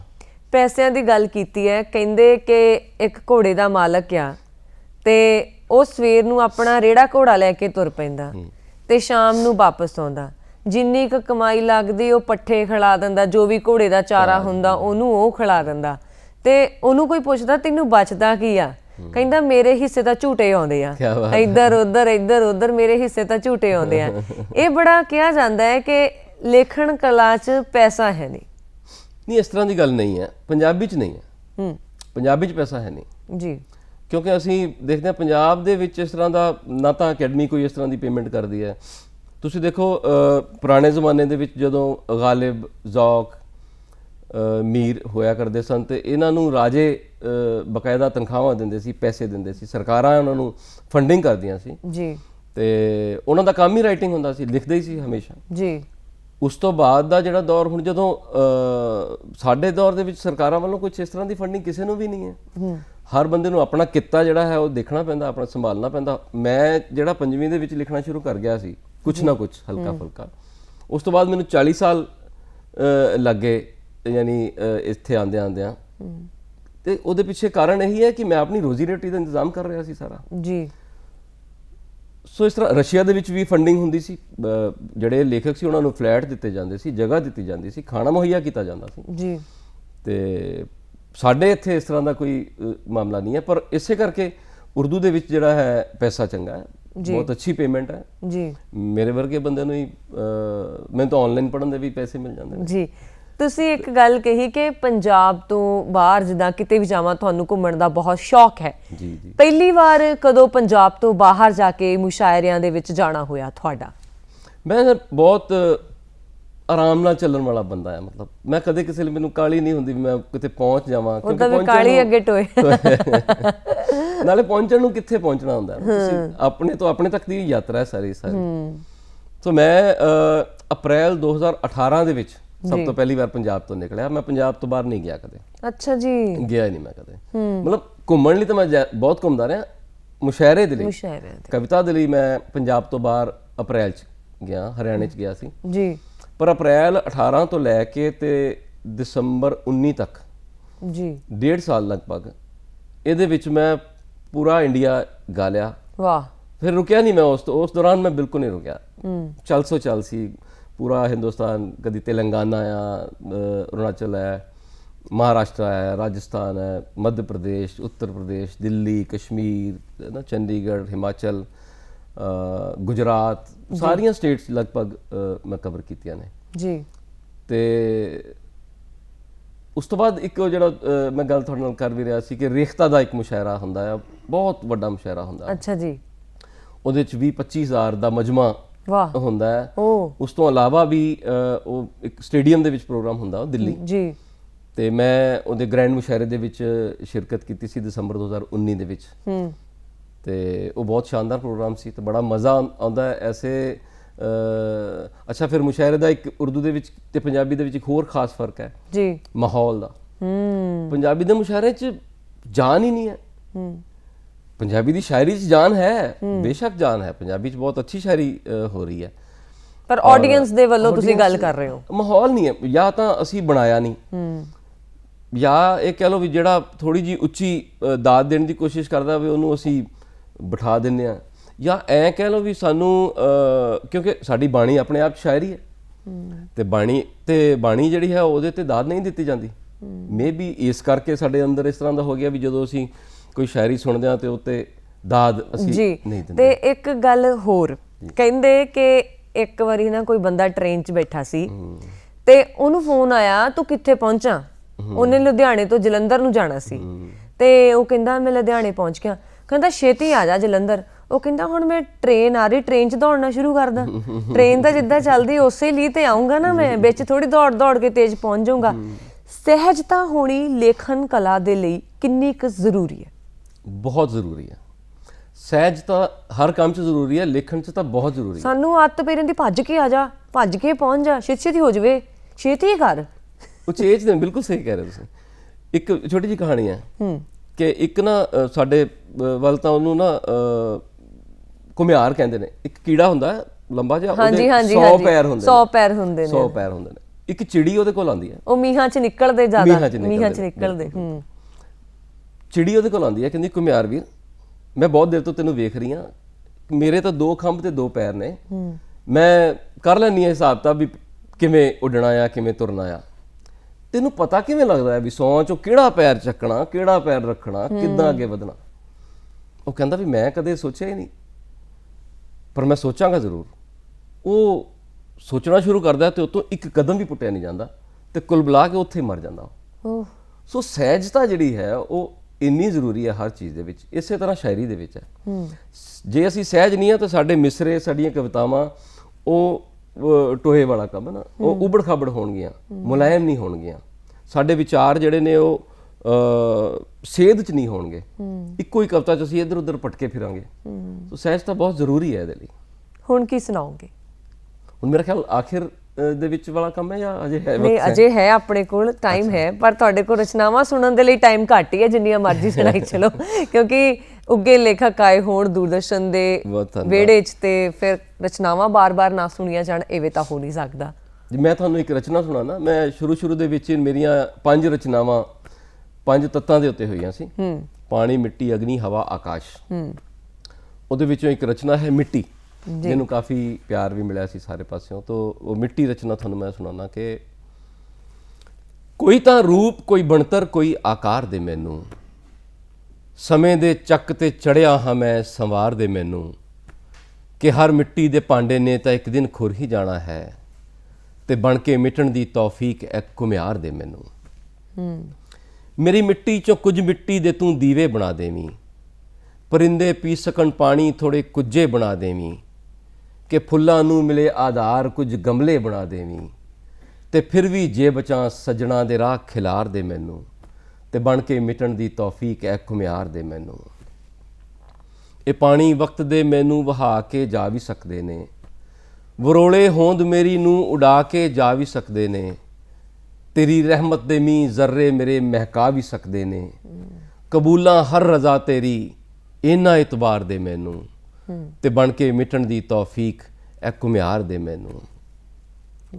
ਤੇ ਇੰਨੀ ਨਿਮਰਤਾ ਬਖਸ਼ੀ ਕਿ ਮੈਂ ਪਾਣੀ ਨੂੰ ਰਾਹ ਦੇਵਾਂ, ਤੇ ਇੰਨੀ ਨਿਮਰਤਾ ਬਖਸ਼ੀ ਕਿ ਮੈਂ ਪਾਣੀ ਨੂੰ ਰਾਹ ਦੇਵਾਂ, ਮੈਂ ਲਾਵੇ ਸਾਂਭ ਕੇ ਛਾਤੀ 'ਚ ਸਾਗਰ ਨੂੰ ਵੀ ਥਾ ਦੇਵਾਂ, ਮੈਂ ਉਗਦੇ ਬੂਟਿਆਂ ਨੂੰ ਬਲ ਤੇ ਕਬਰਾਂ ਨੂੰ ਪਨਾਹ ਦੇਵਾਂ, ਨਿਗੂਣਾ ਹਾਂ ਬਹੁਤ ਫਿਰ ਵੀ ਤੂੰ ਇਹ ਅਧਿਕਾਰ ਦੇ ਮੈਨੂੰ, ਤੇ ਬਣ ਕੇ ਮਿਟਣ ਦੀ ਤੌਫੀਕ ਐ ਘੁਮਿਆਰ ਦੇ ਮੈਨੂੰ। ਆਖਰੀ ਬੰਦ ਹੈ ਕਿ ਕਦੋਂ ਮੈਂ ਆਖਿਆ ਮੈਨੂੰ ਕੋਈ ਸਨਮਾਨ ਮਿਲ ਜਾਵੇ, ਕਦੋਂ ਮੈਂ ਆਖਿਆ ਮੈਨੂੰ ਕੋਈ ਸਨਮਾਨ ਮਿਲ ਜਾਵੇ, ਕਦੋਂ ਮੈਂ ਆਖਿਆ ਆਲਮ ਨੂੰ ਉੱਚੀ ਸ਼ਾਨ ਮਿਲ ਜਾਵੇ, ਮੈਂ ਆਪਣੀ ਜ਼ਾਤ ਨਾ ਭੁੱਲਾਂ ਚਾਹੇ ਅਸਮਾਨ ਮਿਲ ਜਾਵੇ, ਹੈ ਇੰਨੀ ਹੀ ਅਰਜ਼ ਮੈਂ ਕਦ ਕਿਹਾ ਅੰਬਾਰ ਦੇ ਮੈਨੂੰ, ਤੇ ਬਣ ਕੇ ਮਿਟਣ ਦੀ ਤੌਫੀਕ ਹੈ ਘੁਮਿਆਰ ਦੇ ਮੈਨੂੰ। वाह, बहुत शुक्रिया। मिटन दी तौफीक, वाह। इस मिट्टी की काया तो देखिए, मिट्टी होके हमें खुद में समा लेती है। ਕਹਿਣ ਨੂੰ ਅਸੀਂ ਕਹਿ ਦਿੰਦਾ ਹੈ ਤਾਂ ਮਿੱਟੀ ਆ, ਪਰ ਆਖਰ ਬੰਦੇ ਨੇ ਆਪ ਵੀ ਮਿੱਟੀ 'ਚ ਜਾਣਾ ਹੈ, ਜੋ ਅਸੀਂ ਆਪਣੀ ਅਸਲੀਅਤ ਭੁੱਲ ਜਾਂਦੇ ਆ। ਪਰ ਇੱਕ ਚੀਜ਼ ਹਮੇਸ਼ਾ ਹੁੰਦੀ ਹੈ ਜੋ ਯਾਦ ਰਹਿੰਦੀ ਹੈ, ਪਹਿਲਾ ਪਾਰਟਿਸਿਪੈਂਟ, ਚਾਹੇ ਉਹ ਕਿਸੇ ਕੰਪੀਟੀਸ਼ਨ ਦੇ ਵਿੱਚ ਹੋਵੇ ਜਾਂ ਕਿਸੇ ਮੁਸ਼ਾਇਰੇ ਦੇ ਵਿੱਚ ਹੋਵੇ ਜਾਂ ਕहीं ਕਿਤੇ ਕੋਈ ਗੀਤ ਸੰਗੀਤ ਦਾ ਪ੍ਰੋਗਰਾਮ ਹੋਵੇ, ਜਿਹਨੇ ਸਭ ਤੋਂ ਪਹਿਲਾਂ ਗਾਉਣਾ ਨਾ, ਉਹਨੂੰ ਮਾਹੌਲ ਬੰਨਣ ਦੀ ਕਹਿ ਲਓ ਟੈਨਸ਼ਨ ਬਹੁਤ ਹੁੰਦੀ ਆ, ਕਿਉਂਕਿ ਹਲੇ ਮੂਡ ਬਣਿਆ ਨਹੀਂ ਹੁੰਦਾ ਆਡੀਅנס ਦਾ ਵੀ, ਹੌਲੀ ਹੌਲੀ ਹੌਲੀ ਹੌਲੀ ਸਾਰੇ ਦੇਖਣ ਲੱਗਦੇ ਨੇ। ਕਦੇ ਤੁਹਾਡੇ ਨਾਲ ਹੋਇਆ ਕਿ ਤੁਸੀਂ ਕਿਸੇ ਮੁਸ਼ਾਇਰੇ ਤੇ ਗਏ ਹੋ ਤੇ ਉੱਥੇ ਪਹਿਲਾ ਨੰਬਰ ਤੁਹਾਡਾ ਆ ਗਿਆ ਤੇ ਫਿਰ ਆਡੀਅנס ਨੂੰ ਬੰਨਣ ਦਾ ਕੰਮ, ਸਾਰੀ ਜ਼ਿੰਮੇਵਾਰੀ ਤੁਹਾਡੇ ਮੋਢਿਆਂ ਤੇ? ਬਿਲਕੁਲ ਹੈ, ਬਿਲਕੁਲ ਹੋਇਆ ਇਸ ਤਰ੍ਹਾਂ। ਉਹ ਹੋਇਆ ਵੀ ਬਗਾਨੀ ਧਰਤੀ ਤੇ। ਤੇ ਤੁਸੀਂ ਸਵਾਮੀ ਵਿਵੇਕਾਨੰਦ ਜਦੋਂ ਅਮਰੀਕਾ ਗਏ ਸੀ ਜੀ, ਤਾਂ ਉਹਨਾਂ ਨੂੰ ਜਦੋਂ ਬੋਲਣ ਲਈ ਕਿਹਾ ਗਿਆ ਤੇ ਉਹਨਾਂ ਨੇ ਸਭ ਤੋਂ ਪਹਿਲਾਂ ਇਹ ਕਿਹਾ ਸੀ, my brothers and sisters of America. Yes. ਤੇ ਉੱਥੇ ਹੀ ਕਹਿੰਦੇ ਵੀ 3 ਮਿੰਟ ਸਟੈਂਡਿੰਗ ਓਵੇਸ਼ਨ ਉਹਨਾਂ ਨੂੰ ਮਿਲੀ, ਬਹੁਤ ਤਾੜੀਆਂ ਜਾਨੀ ਵੱਜੀਆਂ। ਤੇ ਖੈਰ ਉਹ ਤਾਂ ਬਹੁਤ ਵੱਡੀ ਘਟਨਾ ਹੋ ਗਈ, ਪਰ ਮੇਰੇ ਨਾਲ ਵੀ ਇਸੇ ਤਰ੍ਹਾਂ ਦਾ ਵਾਪਰਿਆ ਕਿ ਮੈਂ ਆਬੂ ਧਾਬੀ ਦੇ ਇੱਕ ਮੁਸ਼ਾਇਰੇ 'ਚ ਗਿਆ ਜੀ। ਉੱਥੇ ਹੁੰਦਾ ਕੀ ਹੈ ਕਿ ਜੂਨੀਅਰ ਟੂ ਸੀਨੀਅਰ ਸੀਕੁਐਂਸ ਨਾਲ ਬੁਲਾਇਆ ਜਾਂਦਾ ਜੀ, ਪੰਜਾਬੀ 'ਚ ਵੀ ਇਸ ਤਰ੍ਹਾਂ ਹੁੰਦਾ ਜੀ। ਤੇ ਸਭ ਤੋਂ ਪਹਿਲਾਂ ਯਾਨੀ ਕਿ ਜੂਨੀਅਰ ਪੋਇਟਸ ਨੂੰ ਬੁਲਾਇਆ ਜਾਂਦਾ, ਉਸ ਤੋਂ ਬਾਅਦ ਹੌਲੀ ਹੌਲੀ ਸੀਨੀਅਰ ਨੂੰ। ਅਸੀਂ 2 ਸ਼ਾਇਰ ਸੀ ਜਿਹੜੇ ਹਮ ਉਮਰ ਸੀ, ਤੇ ਉਹਨਾਂ ਨੇ ਜਿਹੜੇ ਨਿਜ਼ਾਮਤ ਕਰ ਰਹੇ ਸੀ ਉਹਨਾਂ ਨੇ ਮੈਨੂੰ ਕਿਹਾ ਕਿ ਤੁਸੀਂ ਦੱਸੋ ਪਹਿਲਾਂ ਕਿਹਨੂੰ ਪੜ੍ਹਾਉਣਾ। ਮੈਂ ਕਿਹਾ ਕੋਈ ਫਰਕ ਨਹੀਂ ਪੈਂਦਾ, ਜਿਹਨੂੰ ਮਰਜ਼ੀ ਪੜ੍ਹਾ ਦਿਓ, ਮੈਨੂੰ ਪੜ੍ਹਾ ਦਿਓ ਤਾਂ ਵੀ ਕੋਈ ਗੱਲ ਨਹੀਂ। ਕਹਿੰਦੇ ਚਲੋ ਠੀਕ ਹੈ ਵੀ ਤੁਹਾਨੂੰ ਪੜ੍ਹਾ ਦਿੰਦੇ। ਮੈਂ ਕਿਹਾ ਕੋਈ ਗੱਲ ਨਹੀਂ, ਕੀ ਫਰਕ ਪੈਂਦਾ ਜੀ। ਮੈਂ ਸਟੇਜ ਤੇ ਗਿਆ ਤੇ ਨੈਚੁਰਲੀ ਤੁਹਾਡੇ ਵਾਲੀ ਗੱਲ ਕਿ ਕੋਈ ਮਾਹੌਲ ਉਦੋਂ ਨਹੀਂ ਬਣਿਆ ਹੋਇਆ ਹੁੰਦਾ, ਤੇ ਮੈਂ ਜਾ ਕੇ ਉਹਨਾਂ ਨੂੰ ਕਿਹਾ ਕਿ ਆਦਾਬ, ਮੈਂ ਮੁਕੇਸ਼ ਆਲਮ ਸਾਹਿਰ ਲੁਧਿਆਣਵੀ ਦੀ ਸਰਜ਼ਮੀਨ ਤੋਂ ਤੁਹਾਡੇ ਵਿੱਚ ਹਾਜ਼ਰ ਹੋਇਆ, ਔਰ ਸਾਡੇ ਵੱਲ ਤਾਂ ਅਸੀਂ ਆਮ ਹੀ ਇਹ ਗਾਉਂਦੇ ਹਾਂ ਤੇ ਬੋਲਦੇ ਹਾਂ ਕਿ ਦਮਾ ਦਮ ਮਸਤ ਕਲੰਦਰ, ਅਲੀ ਦਾ ਪਹਿਲਾ ਨੰਬਰ। ਜਿੱਦਾਂ ਹੀ ਮੈਂ ਬੋਲਿਆ ਤੇ ਸਾਰਾ ਹਾਲ ਜਿਹੜਾ ਸੀ ਉਹ ਖੜੇ ਹੋ ਗਏ ਸਭ ਲੋਕ, ਤੇ ਬਹੁਤ ਤਾੜੀਆਂ ਵਜਾਉਣ ਲੱਗ ਪਏ। ਔਰ ਉਹ ਮੇਰਾ ਅਲਟੀਮੇਟਲੀ ਬੈਸਟ ਮੁਸ਼ਾਇਰਾ ਰਿਹਾ ਜੀ। ਉਹਦੇ ਵਿੱਚ ਬਹੁਤ ਦਾਦ ਮਿਲੀ, ਬਹੁਤ ਪਿਆਰ ਮਿਲਿਆ। ਉਹ ਪ੍ਰੋਗਰਾਮ ਖਤਮ ਹੋਣ ਤੋਂ ਬਾਅਦ ਵੀ ਮੈਨੂੰ ਪਾਕਿਸਤਾਨ ਪੰਜਾਬ ਦੇ ਬਹੁਤ ਸਾਰੇ ਲੋਕ ਸੀ, ਇੰਡੀਅਨਸ ਤਾਂ ਪੰਜਾਬੀ ਨਹੀਂ ਸੀ ਉੱਥੇ ਜੀ, ਪਾਕਿਸਤਾਨੀ ਪੰਜਾਬ ਦੇ ਬਹੁਤ ਸਾਰੇ ਲੋਕ ਸੀ, ਉਹਨਾਂ ਨੇ ਮੈਨੂੰ ਘੇਰ ਲਿਆ ਔਰ ਬਹੁਤ ਦੇਰ ਤੱਕ ਮੈਨੂੰ ਘੁਮਾਉਂਦੇ ਰਹੇ ਉਹ ਦੁਬਈ ਦੇ ਵਿੱਚ ਲਿਜਾ ਕੇ। ਤੇ ਇਸ ਤਰ੍ਹਾਂ ਦਾ ਮਾਮਲਾ ਹੋਇਆ ਮੇਰੇ ਨਾਲ। ਕਈ ਵਾਰ ਤਾਂ ਇਦਾਂ ਲੱਗਦਾ ਹੈ ਕਿ ਪਹਿਲੇ ਬੰਦੇ ਨੂੰ ਜਿਹਨੇ ਪਹਿਲੀ ਪਰਫਾਰਮੈਂਸ ਦੇਣੀ ਹੁੰਦੀ ਹੈ, ਜਿੱਦਾਂ ਉਹਨੇ ਕੋਈ ਗੁਨਾਹ ਕੀਤਾ ਹੁੰਦਾ, ਸਾਰੇ ਸ਼ੱਕ ਦੀ ਨਿਗਾਹ ਨਾਲ ਉਹਦੇ ਵੱਲ ਦੇਖ ਰਹੇ ਆ ਕਿ ਆਖਰ ਇਹਨੇ ਹੁਣ ਬੋਲਣਾ ਕੀ ਹੈ। ਜਦੋਂ ਵਿਦੇਸ਼ੀ ਧਰਤੀ ਦੇ ਉੱਤੇ ਜਾਂਦੇ ਹੋ, ਉੱਥੇ ਆਪਣੀਆਂ ਰਚਨਾਵਾਂ ਪੇਸ਼ ਕਰਦੇ ਹੋ, ਫਿਰ ਇੰਡੀਆ ਦੇ ਵਿੱਚ ਵੀ ਪੂਰੇ ਇੰਡੀਆ 'ਚ ਘੁੰਮਦੇ ਹੋ, ਦੋਨਾਂ ਦੀ ਆਡੀਅנס 'ਚ ਕੀ ਫਰਕ ਲੱਗਦਾ? ਐਸ ਸੱਚ ਆਡੀਅנס ਬਾਹਰ ਜ਼ਿਆਦਾ ਸ਼ਿੱਦਤ ਨਾਲ ਸੁਣਦੇ ਨੇ ਲੋਕ। ਘਰ ਦਾ ਜੋਗੀ ਜੋਗੜਾ ਤੇ ਬਾਹਰ ਦਾ ਜੋਗੀ ਸਿੱਧ। ਬਾਹਰ ਕੀ ਹੁੰਦਾ ਹੈ ਕਿ ਕਿਉਂਕਿ ਉਹ ਸਾਰੇ ਵਤਨੋਂ ਦੂਰ ਹੋਏ ਹੁੰਦੇ ਨੇ, ਜਿਹੜੇ ਅਮਰੀਕਾ 'ਚ ਨੇ ਉਹ ਅੰਗਰੇਜ਼ੀ ਬੋਲ ਕੇ ਜਾਂ ਅੰਗਰੇਜ਼ੀ ਮਾਹੌਲ ਦੇ ਵਿੱਚ ਰਹਿ ਰਹੇ ਹੁੰਦੇ ਨੇ। ਜਿਹੜੇ ਦੁਬਈ ਜਾਂ ਕਤਰ ਜਾਂ ਆਬੂ ਧਾਬੀ 'ਚ ਨੇ, ਉੱਥੇ ਦਾ ਆਪਣਾ ਕਲਚਰ ਹੈ, ਉੱਥੋਂ ਦਾ ਆਪਣਾ ਮਾਹੌਲ ਹੈ। ਜਦੋਂ ਆਪਣੇ ਦੇਸ਼ ਤੋਂ ਕੋਈ ਆਉਂਦਾ ਹੈ ਨਾ, ਤੇ ਉਹਨੂੰ ਉਹ ਫਿਰ ਬਹੁਤ ਸ਼ਿੱਦਤ ਨਾਲ ਸੁਣਦੇ ਆ, ਬਹੁਤ ਪਿਆਰ ਨਾਲ ਸੁਣਦੇ ਆ, ਔਰ ਬਹੁਤ ਗਿਣਤੀ ਦੇ ਵਿੱਚ ਲੋਕ ਇਕੱਠੇ ਹੁੰਦੇ ਨੇ। ਤੁਸੀਂ ਕੈਨੇਡਾ ਚਲੇ ਜਾਓ, ਕੈਨੇਡਾ ਵੀ ਇਸੇ ਤਰ੍ਹਾਂ ਆ। ਇੱਥੋਂ ਜਿਹੜਾ ਜਾਂਦਾ ਹੈ ਉਹਨੂੰ ਸਿਰਖਾਂ ਤੇ ਬਿਠਾਉਂਦੇ ਨੇ ਉੱਥੋਂ ਦੇ ਲੋਕ। ਸੋ ਇਸ ਕਰਕੇ ਬਾਹਰ ਦਾ ਜਿਹੜਾ ਹੈ ਮਾਹੌਲ ਬਹੁਤ ਅੱਛਾ ਹੁੰਦਾ, ਤੇ ਬਾਕੀ ਆਪਣੇ ਘਰ ਦਾ ਮਾਹੌਲ ਤਾਂ ਹੁੰਦਾ ਹੀ ਹੈ, ਉਸ 'ਚ ਕੋਈ ਸ਼ੱਕ ਨਹੀਂ, ਪਰ ਬਾਹਰ ਦਾ ਜ਼ਿਆਦਾ ਸ਼ਿੱਦਤ ਜਿਹੜੀ ਹੁੰਦੀ ਹੈ ਬਾਹਰਲੇ ਮੁਲਕਾਂ 'ਚ ਹੁੰਦੀ ਹੈ। ਕਦੇ ਤੁਹਾਡੀ ਫੈਮਿਲੀ ਤੁਹਾਨੂੰ ਕਹਿੰਦੀ ਹੈ ਕਿ ਅੱਜ ਕੁਝ ਸੁਣਾਓ? ਬੜਾ ਔਖਾ ਸਵਾਲ ਹੈ ਨਾ ਕਰ ਰਿਹਾ, ਕਿਉਂਕਿ ਸਭ ਤੋਂ ਵੱਡਾ ਸਵਾਲ ਇਹ ਹੁੰਦਾ ਹੈ। ਮੈਨੂੰ ਮੇਰੀ ਮਾਂ ਬਹੁਤ ਕਹਿੰਦੇ ਨੇ, ਮਦਰ ਮੇਰੇ ਨਾ, ਮੇਰੇ ਮੰਮੀ ਮੈਨੂੰ ਬਹੁਤ ਕਹਿੰਦੇ ਨੇ ਕਿ ਮੈਨੂੰ ਆਜ਼ਾਦ ਸੁਣਾ ਦੇ। ਅੱਛਾ ਜੀ। ਜਾਂ ਕੋਈ ਜਾਂ ਤੇਰੀ ਉਹ ਰਚਨਾ, ਉਹਨਾਂ ਨੂੰ ਯਾਦ ਵੀ ਆ। ਇਵਨ ਮੇਰੀ ਸ਼ਰੀਕੇ ਹਯਾਤ ਨੂੰ ਮੇਰੀਆਂ ਬਹੁਤ ਸਾਰੀਆਂ ਚੀਜ਼ਾਂ ਯਾਦ ਨੇ। ਮੈਨੂੰ ਇਹ ਤਾਂ ਬਹੁਤ ਹੀ ਵਧੀਆ ਲੱਗਦਾ ਹੈ ਕਿ ਆਪਣੇ ਘਰਦਿਆਂ ਨੂੰ ਜੇ ਤੁਹਾਡੀ ਕੋਈ ਰਚਨਾ ਯਾਦ ਹੋਵੇ ਤਾਂ ਮੈਨੂੰ ਲੱਗਦਾ ਵੀ ਬਹੁਤ। ਤੇ ਕਦੇ ਮੈਡਮ ਗੁੱਸੇ ਹੋ ਗਏ ਹੁਣ, ਤੁਸੀਂ ਸ਼ੇਅਰ ਬੋਲ ਕੇ ਮਨਾਇਆ ਹੋਵੇ? ਇਹ ਵਿਡੰਬਨਾ ਕਹਿ ਲਓ ਜਾਂ ਜੋ ਮਰਜ਼ੀ ਕਹਿ ਲਓ ਕਿ ਉਹ ਕਦੇ ਗੁੱਸੇ ਨਹੀਂ ਹੁੰਦੇ। ਵਾਹ ਜੀ ਵਾਹ, ਬਹੁਤ। ਔਰ ਇਸੇ ਕਰਕੇ ਮੈਨੂੰ ਕਦੀ ਮਨਾਉਣ ਵਾਲਾ ਸ਼ੇਅਰ ਹੀ ਨਹੀਂ ਹੋਇਆ। ਅੱਜ ਕੱਲ ਜਗ੍ਹਾ ਜਗ੍ਹਾ ਸ਼ਾਇਰ ਉੱਗ ਗਏ ਜੀ। ਸੋਸ਼ਲ ਮੀਡੀਆ ਦੀ ਗੱਲ ਕਰ ਰਹੀ ਹਾਂ। ਕਵਿਤਾਵਾਂ ਲਿਖਣਾ, ਕਿਤਾਬਾਂ ਲਿਖਣਾ ਬਹੁਤ ਬਹੁਤ ਵੱਡੀ ਗੱਲ ਹੈ, ਬਹੁਤ ਵਧੀਆ ਗੱਲ ਹੈ, ਪਰ ਸਿਰਫ ਤੇ ਸਿਰਫ ਆਪਣਾ ਇੱਕ ਪੇਜ ਬਣਾ ਲੈਣਾ, ਚਾਹੇ ਉਹ ਸੋਸ਼ਲ ਮੀਡੀਆ ਦੇ ਉੱਤੇ ਕੋਈ ਵੀ ਸਾਈਟ ਤੇ ਹੋਵੇ, ਤੇ ਫਿਰ ਆਪਣੇ ਆਪ ਨੂੰ ਉੱਤੇ ਲਿਖ ਦੇਣਾ ਲੇਖਕ। ਤੁਹਾਨੂੰ ਲੱਗਦਾ ਹੈ ਕਿ ਇਹ ਜਾਇਜ਼ ਹੈ? ਬਿਲਕੁਲ ਨਹੀਂ। ਮੈਂ ਤੁਸੀਂ ਮੇਰੇ ਫੇਸਬੁੱਕ ਅਕਾਊਂਟ ਤੇ ਜਾਓਗੇ, ਮੈਂ ਉੱਥੇ ਕਿਤੇ ਲੇਖਕ ਨਹੀਂ, ਲੇਖਕ ਕਹਿਣਾ ਆਪਣੇ ਆਪ ਨੂੰ ਨਾਨਕ ਸਾਹਿਬ ਕਹਿ ਸਕਦੇ, ਨਾਨਕ ਸ਼ਾਇਰ ਇਹ ਕਹਤਾ ਹੈ। ਮੈਂ ਤਾਂ ਨਹੀਂ ਘੱਟੋ ਘੱਟ ਕਹਿ ਸਕਦਾ, ਕਿਸੇ ਕੋਈ ਵੀ ਲੇਖਕ ਕਹਿਣਾ ਬੜਾ ਔਖਾ ਕਿ ਮੈਂ ਲੇਖਕ ਹਾਂ, ਕਿਉਂਕਿ ਤੁਹਾਡਾ ਆਪ ਦਾ ਰੋਲ ਤਾਂ ਉਹਦੇ ਵਿੱਚ ਬਹੁਤ ਘੱਟ ਹੁੰਦਾ। ਕਵਿਤਾ ਜਿਹੜੀ ਹੈ ਜਿਵੇਂ ਕਪਾਹ ਆ, ਕਪਾਹ ਤਾਂ ਕੁਦਰਤ ਦੇ ਰਹੀ ਹੈ ਜੀ, ਉਦੋਂ ਬਾਅਦ ਬੰਦਾ ਸਿਰਫ ਉਹਨੂੰ ਸੂਤ ਕੱਤ ਰਿਹਾ ਉਹਦਾ ਤੇ ਉਹਦੇ ਕੱਪੜੇ ਬਣਾ ਰਿਹਾ। ਕੱਪੜੇ ਜੀ, ਕਪਾਹ ਦੇਣ ਵਾਲੀ ਤੇ ਕੁਦਰਤ ਹੈ। ਇਸੇ ਤਰ੍ਹਾਂ ਸ਼ਾਇਰੀ ਦੀ ਜਿਹੜੀ ਬੇਸਿਕ ਇਨਸਟਿੰਕਟ ਜਿਹਨੂੰ ਕਹਿੰਦੇ ਆਪਾਂ, ਜਿਹੜੀ ਅੰਤਰਧਾਰਾ ਆ ਸ਼ਾਇਰੀ ਦੀ, ਕਵਿਤਾ ਦੀ, ਉਹ ਤਾਂ ਕੁਦਰਤ ਦੇ ਰਹੀ ਹੈ। ਤੁਸੀਂ ਤਾਂ ਉਹਨੂੰ ਬਸ ਉਹ ਤੋਂ ਲੈ ਕੇ ਸਜਾ ਕੇ ਤੇ ਥੋੜਾ ਜਿਹਾ ਅੱਗੇ ਸਾਹਮਣੇ ਰੱਖ ਦਿੰਦੇ ਹੋ, ਹੋਰ ਤਾਂ ਤੁਹਾਡਾ ਕੋਈ ਕੰਮ ਹੀ ਨਹੀਂ ਹੈ। ਬਿਲਕੁਲ। ਸੋ ਜਿਹੜੀ ਸੋਸ਼ਲ ਮੀਡੀਆ ਹੈ ਉਹਦਾ ਫਾਇਦਾ ਤੇ ਨੁਕਸਾਨ ਦੋਵੇਂ ਚੀਜ਼ਾਂ ਨੇ। ਨੁਕਸਾਨ ਹੈ ਜਿਹੜੀ ਵਾਹ ਮੈਂ ਟਰਾਈ ਕੀਤਾ ਵੀ ਹੈ, ਕੋਸ਼ਿਸ਼ ਕੀਤੀ ਹੈ ਜੀ ਕਿ ਇੱਕ ਬਹੁਤ ਹੀ ਕੱਚੀ ਜੀ ਚੀਜ਼ ਫੇਸਬੁੱਕ ਤੇ ਪਾ ਦਿਓ ਔਰ ਉੱਥੇ ਇੰਨੀ ਵਾਹ, ਫਿਰ ਜਦੋਂ ਵਾਹ ਆਉਂਦੀ ਹੈ ਉੱਥੇ ਹਾਸਾ ਆਉਂਦਾ, ਔਰ ਜਿੰਨੇ ਲੋਕ ਵਾਹ ਕਰਦੇ ਨੇ ਉਹਨਾਂ ਤੇ ਲੱਗਦਾ ਯਾਰ ਜਾਂ ਤਾਂ ਬਹੁਤ ਜ਼ਿਆਦਾ ਪਿਆਰ ਕਰਦੇ ਨੇ ਜਾਂ ਫਿਰ ਝੂਠੀ ਦਾਤ ਦੇ ਰਹੇ ਨੇ। ਉਹ ਤੋਂ ਬਚਣਾ ਬਹੁਤ ਜ਼ਰੂਰੀ ਹੈ ਸ਼ਾਇਰੀ ਦੇ ਵਿੱਚ ਜਾਂ ਕਿਸੇ ਵੀ ਸਿਨਫ ਦੇ ਵਿੱਚ। ਮੈਂ ਕਹਿੰਦਾ ਕਿ ਜਿਹੜੀ ਇਹ ਦਾਦ ਹੈ, ਜਿਹੜੀ ਸ਼ਲਾਘਾ, ਜਿਹੜੀ ਝੂਠੀ ਸ਼ਲਾਘਾ ਜਿਹੜੀ ਹੈ, ਉਹ ਤੋਂ ਬਚਣਾ ਬਹੁਤ ਜ਼ਰੂਰੀ ਹੈ। ਸਾਨੂੰ ਆਪ ਨੂੰ ਪਤਾ ਹੋਣਾ ਚਾਹੀਦਾ ਕਿ ਅਸੀਂ ਕਿੱਥੇ ਖੜੇ ਹਾਂ। ਬਿਲਕੁਲ। ਔਰ ਤੇਜ਼ੀ ਦਾ ਯੁੱਗ ਹੈ, fast food, fast forward, fast ਸਾਰਾ ਕੁਝ, ਗੱਡੀਆਂ ਹੈ ਨਾ, ਹਰ ਚੀਜ਼ ਫਾਸਟ ਹੈ। ਸੋ ਸਾਨੂੰ ਐਂ ਲੱਗਦਾ ਵੀ ਸੋਸ਼ਲ ਮੀਡੀਆ ਤੇ ਚੇਪੀ ਇੱਕ ਅੱਧੀ ਰਚਨਾ ਕਵਿਤਾ ਪਾਈ, ਉੱਤੇ 400 ਲਾਈਕ ਆ ਗਏ, ਕਵੀ, ਫਿਰ ਤੁਹਾਡੇ ਅੱਗੇ ਕੋਈ ਕਵੀ ਹੋ ਗਏ।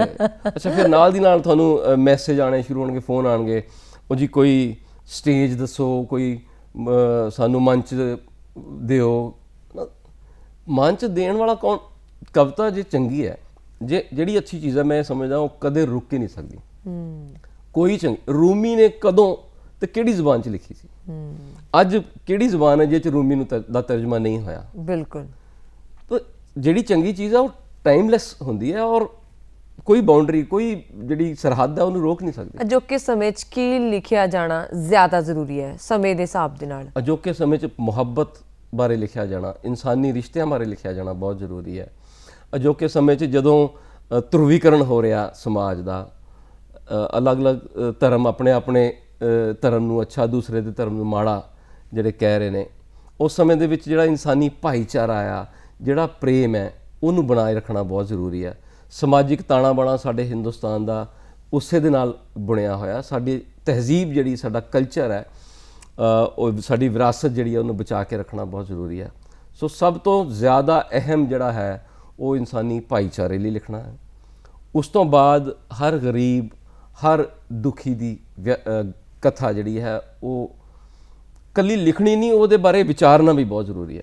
ਆਮ ਕਰਕੇ ਅਸੀਂ ਏਸੀ ਕਮਰਿਆਂ 'ਚ ਬੈਠ ਕੇ ਕਿਸੇ ਮਜ਼ਦੂਰ ਬਾਰੇ ਲਿਖ ਤਾਂ ਦਿੰਦੇ ਹਾਂ, ਪਰ ਜਦੋਂ ਮਜ਼ਦੂਰ ਸਾਡੇ ਨੇੜੇ ਆਉਂਦਾ ਅਸੀਂ ਉਹਦੇ ਬਾਰੇ ਸੋਚਦੇ ਕਿੰਨਾ ਆ। ਵਾਹ, ਇਹ ਦੇਖਣਾ ਬਹੁਤ ਜ਼ਰੂਰੀ ਹੈ। ਮੈਂ ਕਹਿੰਦਾ ਕਿ ਜਦੋਂ ਤੁਸੀਂ ਕਿਸੇ ਮਜ਼ਦੂਰ ਨਾਲ ਕੋਈ ਇਸ ਤਰ੍ਹਾਂ ਦਾ ਕੰਮ ਕਰ ਲੈਂਦੇ ਹੋ, ਕਿਸੇ ਦੀ ਮਦਦ ਕਰਦੇ ਹੋ, ਉਦੋਂ ਹੀ ਤੁਸੀਂ ਲਿਖਣ ਦੇ ਹੱਕਦਾਰ ਹੋ, ਨਹੀਂ ਤਾਂ ਨਹੀਂ ਹੱਕਦਾਰ ਤੁਸੀਂ। ਬਹੁਤ ਵਧੀਆ ਲੱਗਾ ਗੱਲਬਾਤ ਕਰਕੇ, ਪਰ ਸਮਾਂ ਬਲਵਾਨ ਹੈ, ਬਹੁਤ ਗੱਲਾਂ ਰਹਿ ਗਈਆਂ ਨਾ, ਬਹੁਤ। ਤੇ ਤੁਸੀਂ ਪ੍ਰੋਗਰਾਮ ਦੇ ਵਿੱਚ ਆਏ, ਤੁਹਾਡਾ ਬਹੁਤ ਬਹੁਤ ਸ਼ੁਕਰੀਆ। ਬਹੁਤ ਧੰਨਵਾਦ ਜੀ, ਬਹੁਤ ਸ਼ੁਕਰੀਆ।